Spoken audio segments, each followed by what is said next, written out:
ನಮಸ್ಕಾರ ಸ್ನೇಹಿತರೆ, ಭಾಗ್ಯಲಕ್ಷ್ಮಿ ಬಾಂಡ್ ನಿಮ್ಮ ಹತ್ರ ಇದ್ದಿದ್ದೆ ಆದ್ರೆ ಈಗ 1,00,000 ಅಥವಾ 1,60,000 ಹಣವನ್ನ ಪಡ್ಕೊಳ್ಬಹುದು.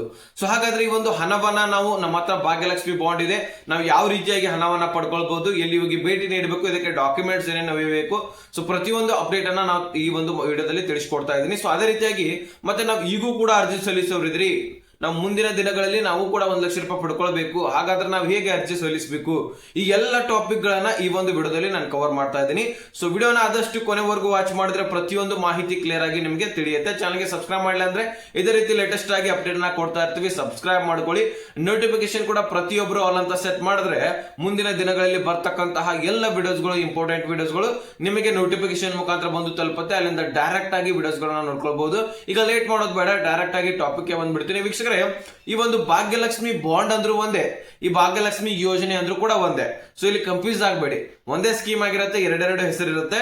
ಇನ್ನು ಈ ಒಂದು ಮಹಿಳಾ ಮತ್ತು ಮಕ್ಕಳ ಕಲ್ಯಾಣ ಇಲಾಖೆ ಈ ಒಂದು ಯೋಜನೆಯನ್ನ ನಡೆಸ್ತಕ್ಕಂತಹ ಒಂದು ಇಲಾಖೆ ಆಗಿರುತ್ತೆ. ಹಾಗಾದ್ರೆ ಈ ಒಂದು ಯೋಜನೆಗೆ ಯಾರು ಅರ್ಜಿಯನ್ನ ಸಲ್ಲಿಸಿದ್ರಿ ಈಗಾಗಲೇ ಅವರಿಗೆ ಮಾತ್ರ ಹಣ ಜಮಾ ಆಗ್ತಾ ಇದೆ.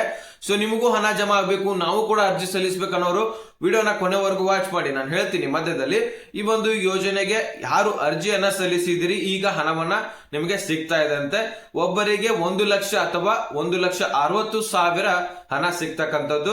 ಹಾಗಾದ್ರೆ ನೀವು ಒಂದು ಕೆಲಸವನ್ನ ಮಾಡಿದ್ರೆ ಮಾತ್ರ ನಿಮಗೆ ಹಣ ಜಮಾ ಆಗತ್ತೆ. ನೀವು ಅರ್ಜಿ ಸಲ್ಲಿಸಿದ್ರೆ ನಿಮ್ಮ ಹತ್ರ ಬಾಂಡ್ ಇದೆ, ನಿಮ್ಮ ಹತ್ರ ಈ ಒಂದು ಯೋಜನೆಯ ಪ್ರೂಫ್ ಇದೆ, ಆದ್ರೆ ಹಣ ಜಮಾ ಆಗ್ಬೇಕಲ್ವಾ, ಈ ಒಂದು ಕೆಲಸ ಮಾಡಿದ್ರೆ ಮಾತ್ರ ಹಣ ಜಮಾ ಆಗತ್ತೆ. ಏನು ಅನ್ನೋದನ್ನ ಹೇಳ್ತೀನಿ. 2006, 2007ನೇ ಸಾಲಿನಲ್ಲಿ ಯಾರು ಅರ್ಜಿಯನ್ನ ಸಲ್ಲಿಸಿದ್ರಿ ಅಲ್ಲಿ ಸಿಎಂ ಯಾರಿದ್ರು, ಯಡಿಯೂರಪ್ಪನವರು ಇದ್ರು. ಆ ಒಂದು ಸಂದರ್ಭದಲ್ಲಿ ಈ ಒಂದು ಯೋಜನೆಗಳನ್ನ ಜಾರಿ ಮಾಡಲಾಗಿತ್ತು. ಯಾಕಪ್ಪ ಅಂದ್ರೆ ಇದರ ಮುಖ್ಯ ಉದ್ದೇಶ ಕುಟುಂಬಗಳಲ್ಲಿ ಹೆಣ್ಣು ಮಕ್ಕಳ ಜೀವನ ಉತ್ತೇಜಿಸಲು. ಈಗ ಹೆಣ್ಣು ಹೆಣ್ಮಕ್ಳು ಬೇಡ ಅಂತ ಬಹಳಷ್ಟು ಜನ ಆ ಸಂದರ್ಭದಲ್ಲಿ ಹೇಳ್ತಾ ಇದ್ರು.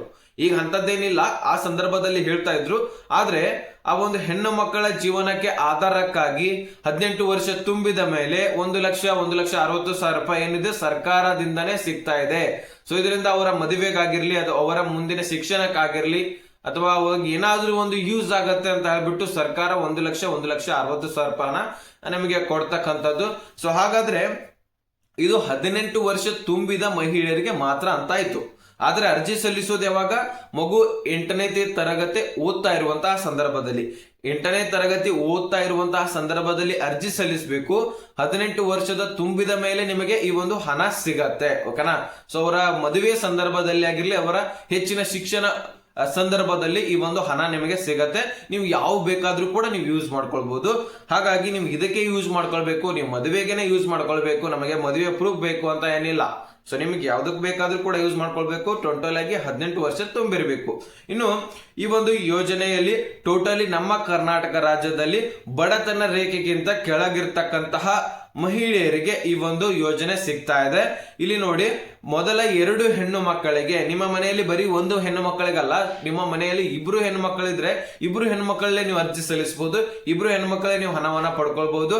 ಟೋಟಲಿ ನಮ್ಮ ಕರ್ನಾಟಕ ರಾಜ್ಯದಲ್ಲಿ ಎಷ್ಟು ಹೆಣ್ಣು ಮಕ್ಕಳಿಗೆ ಹಣ ಸಿಗ್ತಾ ಇದೆ ಅಂದ್ರೆ ಸುಮಾರು 1,520 ಹಣ 1,520 ಹೆಣ್ಣು ಮಕ್ಕಳಿದಾರಂತೆ. ಸೊ ಆ ಒಂದು ಅಷ್ಟು ಹೆಣ್ಣು ಮಕ್ಕಳಿಗೆ ಈಗ ಹಣ ಸಿಗ್ತಾ ಇದೆ. ಈ ಒಂದು 2 ತಿಂಗಳ ಹಿಂದೆನೆ ಇನ್ಫಾರ್ಮೇಶನ್ ಮಹಿಳಾ ಮತ್ತು ಮಕ್ಕಳ ಕಲ್ಯಾಣ ಇಲಾಖೆ ಸಚಿವರಾದಂತಹ ಲಕ್ಷ್ಮೀ ಹೆಬ್ಬಾಳ್ಕರ್ ಅವರು ಕೂಡ ಕೊಟ್ಟಿದ್ರು. ಸದ್ಯಕ್ಕೆ ಈಗ ಹಣ ಜಮಾ ಮಾಡ್ತಕ್ಕಂತಹ ಕಾರ್ಯ ನಡೀತಾ ಇದೆ ಅಂತೆ. ಸೊ ಅದಕ್ಕೋಸ್ಕರ ತಿಳಿಸ್ಕೊಡ್ತಾ ಇದ್ದೀನಿ. 1,520 ಮಹಿಳೆಯರಿದ್ದಾರೆ. ಸೊ ಅವರೆಲ್ಲರಿಗೂ ಕೂಡ ಹಣ ಜಮಾ ಮಾಡ್ತಾರೆ. ಸೊ ಮುಂದಿನ ವರ್ಷನೂ ಕೂಡ ಸಾಕಷ್ಟು ಮಹಿಳೆಯರು ಇರ್ತಾರೆ. ಸೊ ಅವ್ರಿಗೂ ಕೂಡ ಹಣ ಜಮಾ ಮಾಡ್ತಾರೆ. ಯಾಕಂದ್ರೆ 2007 ಸಾಲಿನಲ್ಲಿ ಅರ್ಜಿ ಸಲ್ಲಿಸಿರ್ತೀರಿ. ನೆಕ್ಸ್ಟ್ 2007, 2008ನೇ ಸಾಲಿನಲ್ಲಿ ಮುಂದಿನ ವರ್ಷ ಹಣ ಸಿಗತ್ತೆ. ನೆಕ್ಸ್ಟ್ 2009, 2010ನೇ ಸಾಲಿನಲ್ಲಿ ಮತ್ತೆ ಅದರ ಮುಂದಿನ ವರ್ಷ ಹಣ ಸಿಗತ್ತೆ. ಈ ರೀತಿ ವರ್ಷದಿಂದ ವರ್ಷಕ್ಕೆ ಯಾರ್ಯಾರು ಅರ್ಜಿ ಸಲ್ಲಿಸಿರ್ತೀರಿ ಅವರಿಗೆ ಹಣ ಜಮಾ ಆಗ್ತಾ ಹೋಗುತ್ತೆ. ಈ ಕೂಡ ಅರ್ಜಿ ಸಲ್ಲಿಸಬಹುದು. ನೀವು ಮಹಿಳಾ ಮತ್ತು ಮಕ್ಕಳ ಕಲ್ಯಾಣ ಇಲಾಖೆಗೆ ಭೇಟಿ ನೀಡಬೇಕು, ಅಲ್ಲಿಂದ ನೀವು ಅರ್ಜಿ ಸಲ್ಲಿಸ್ಕೊಳ್ತಾರೆ, ಏನೇನು ಡಾಕ್ಯುಮೆಂಟ್ಸ್ ಕೂಡ ಹೇಳ್ತಾರೆ. ಸದ್ಯಕ್ಕೆ ನೀವು 18 ವರ್ಷ ತುಂಬಿದವರು ಮೊದಲು ನಾವು ಅರ್ಜಿ ಸಲ್ಲಿಸಿದೀವಿ, ಈಗ ಹಣ ಬೇಕು ಅಂತ ಹೇಳೋರಾದ್ರೆ ನೀವು ಅಂಗನವಾಡಿ ಕೇಂದ್ರಕ್ಕೆ ಅಷ್ಟೇ ಸ್ವಲ್ಪ ಮಾಹಿತಿ ತಿಳ್ಕೊಳ್ದಿದ್ರೆ ಅಲ್ಲಿ ಹೋಗಿ ಭೇಟಿ ಕೊಡಬಹುದು. ಅಥವಾ ನಮ್ಗೆ ಹಣಾನೇ ಬೇಕು, ಸದ್ಯಕ್ಕೆ ನಾವು ಹೋಗಿ ಭೇಟಿ ಕೊಡ್ಲಿಕ್ಕೆ ರೆಡಿ ಇದೀವಿ ಅಂತ ಹೇಳ್ಬಿಟ್ರೆ ನೀವು ನಿಮ್ಮ ತಾಲೂಕಿನಲ್ಲಿ ಅಥವಾ ನಿಮ್ಮ ಜಿಲ್ಲೆಯಲ್ಲಿ ಇರತಕ್ಕಂತಹ ಮಹಿಳಾ ಮತ್ತು ಮಕ್ಕಳ ಕಲ್ಯಾಣ ಇಲಾಖೆಗೆ ಭೇಟಿ ಕೊಡಬೇಕಾಗುತ್ತೆ. ಸೊ ಅಲ್ಲಿ ನೀವು ಭೇಟಿ ಕೊಟ್ರೆ ನಿಮಗೆ ಡಾಕ್ಯುಮೆಂಟ್ಸ್, ಜನನ ಪ್ರಮಾಣ ಪತ್ರ ತೆಗೆದುಕೊಳ್ತಾರೆ ಅಥವಾ ನಿಮ್ದು ವಯಸ್ಸಿನ ಪುರಾವೆ ತೆಗೆದುಕೊಳ್ತಾರೆ, ಆ ಭಾಗ್ಯಲಕ್ಷ್ಮಿ ಬಾಂಡ್ಗೆ ಸಂಬಂಧಪಟ್ಟಂತಹ ಡಾಕ್ಯುಮೆಂಟ್ಸ್ ತೆಗೆದುಕೊಳ್ತಾರೆ, ಬ್ಯಾಂಕ್ ಪಾಸ್ಬುಕ್ ತೆಗೆದುಕೊಳ್ತಾರೆ. ಸೊ ಎಲ್ಲ ಡಾಕ್ಯುಮೆಂಟ್ಸ್ ಕವರ್ ಮಾಡ್ತಾರೆ. ಮತ್ತೆ ಹೆಚ್ಚಿನ ಮಾಹಿತಿಗಾಗಿ ಏನಾದ್ರೂ ಫೋಟೋ ಕಾಪಿ ಅಂತ ಕೇಳ್ತಾರೆ. ಅದೇ ರೀತಿಯಾಗಿ ಹೆಚ್ಚಿನ ಏನೇನು ಡಾಕ್ಯುಮೆಂಟ್ಸ್ ಕೇಳ್ತಾರೆ ಅದನ್ನು ಕೂಡ ತೆಗೆದುಕೊಂಡು ಹೋಗಿ. ಸೊ ತದನಂತರ ಅಲ್ಲಿ ಏನೇನು ಮಾಡ್ಬೇಕು ಪ್ರೊಸೆಸಿಂಗ್ ಅವರೇ ಖುದ್ದಾಗಿ ಹೇಳ್ತಾರೆ. ಹಣ ಜಮಾ ಮಾಡುವವರೆಗೂ ಕೂಡ ಏನೇನ್ ಪ್ರೊಸೆಸರ್ ಇದೆ, ಸೊ ಪ್ರತಿಯೊಂದು ಅಪ್ಡೇಟ್ ಅವರೇ ಹೇಳ್ತಾರೆ. ಓಕೆನಾ? ಸೊ ನೋಡಿ, ಇದ್ರ ಬಗ್ಗೆ ಇಷ್ಟು ಅಪ್ಡೇಟ್ ಇತ್ತು, ನಾನು ನಿಮಗೆ ತಿಳಿಸಿದ್ದೀನಿ. ಹೆಚ್ಚಿನ ಮಾಹಿತಿಗಾಗಿ ಮಹಿಳಾ ಮತ್ತು ಮಕ್ಕಳ ಕಲ್ಯಾಣ ಇಲಾಖೆಗೆ ಭೇಟಿ ಕೊಡಿ. ಸೊ ಇಷ್ಟು ನಿಮಗೆ ಎಲ್ಲಾನು ಕೂಡ ಕ್ಲಿಯರ್ ಆಗಿ ಅರ್ಥ ಆಗಿದೆ ಅಂತ ಅನ್ಕೊಳ್ತೀನಿ. ಇದೇ ರೀತಿ ಲೇಟೆಸ್ಟ್ ಆಗಿ ಅಪ್ಡೇಟ್ ಅನ್ನ ಕೊಡ್ತಾ ಇರ್ತೀವಿ, ಸಬ್ಸ್ಕ್ರೈಬ್ ಮಾಡ್ಕೊಳ್ಳಿ. ಓಕೆನಾ? ಸೊ ಇಷ್ಟು ಅಪ್ಡೇಟ್ ಸಿಕ್ಕಿದ್ರೆ ನೆಕ್ಸ್ಟ್ ಮಾಹಿತಿ ಸಿಗೋಣ. ಅಲ್ಲಿ ತನಕ ಬಾಯ್ ಬಾಯ್ ಫ್ರೆಂಡ್ಸ್.